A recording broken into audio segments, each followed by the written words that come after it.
Hey y'all, welcome to Moments with Missy. If you are new here, if you have been rocking with me for a while, welcome back.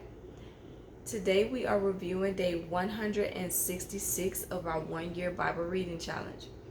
If you're new, you can access the free resources in the description box below. And I encourage you to join me so that you can begin to grow in knowledge, wisdom, and understanding of God's Word for your life's journey. If you strayed away from the faith and you are now finding your way back, I encourage you to join me as well so that you can begin to grow and increase knowledge, wisdom, and understanding of God's Word so that you can have increased discernment this go around. God will meet you literally wherever you are. So join me by clicking the subscribe button and let's jump right in and get started for the day. So the scriptures for day 166 are coming from 2 Kings chapter 2 and 2 Kings chapter 4. The standout for me is coming from 2 Kings chapter 4 verses 1 through 7. And the takeaway for day 166 for me is based on today's reading. God is saying to me, sometimes provision from God comes in the form of divine strategy that has to be executed in order to see the miracle. And that standout is coming from 2 Kings chapter 4, chapter 4, verse 1 through 7, and that reads, the wife of the man from the company of the prophets cried out to Elisha, your servant, my husband, is dead, and you know that he revered the Lord.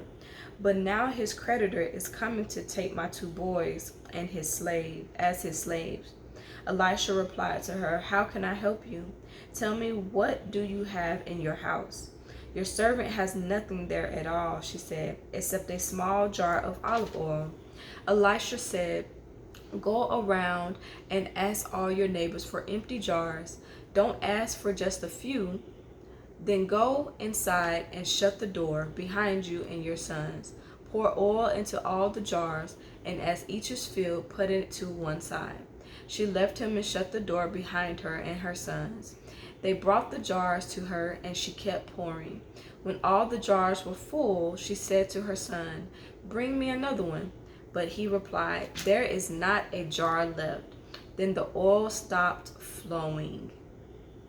So she went and told the man of God, and he said, go sell the oil and pay your debts. You and your sons can live on what is left. And so in my takeaway is saying that sometimes provision from God comes in the form of divine strategy that has to be executed in order to see the miracle. The divine strategy came from Elisha the prophet. Elisha asked her, how can I help? What do you have? Sometimes we have exactly what we need in order for the miracle to be fulfilled through God. Sometimes it's just God being able to give us divine strategy so that it can be executed, that the miracle or the provision that we have been waiting on can be fulfilled.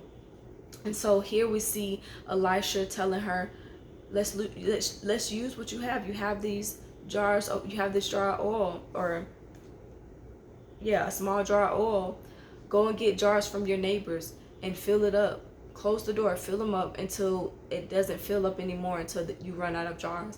And she did just that. And then he told her, go and pay your debts. So use what you have and go and pay the debts. And now you have provision for you and your sons. But the key thing is that it said, he replied, when she told the son to go get more jars, he replied, there is not a jar left. And then it says, then the oil stopped flowing. So the divine power of God stopped in that moment.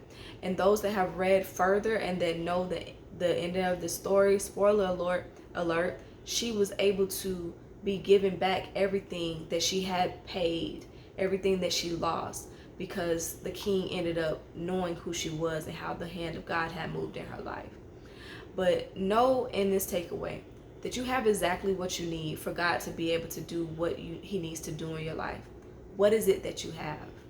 But until next time, for the next video, y'all be blessed. Peace and love.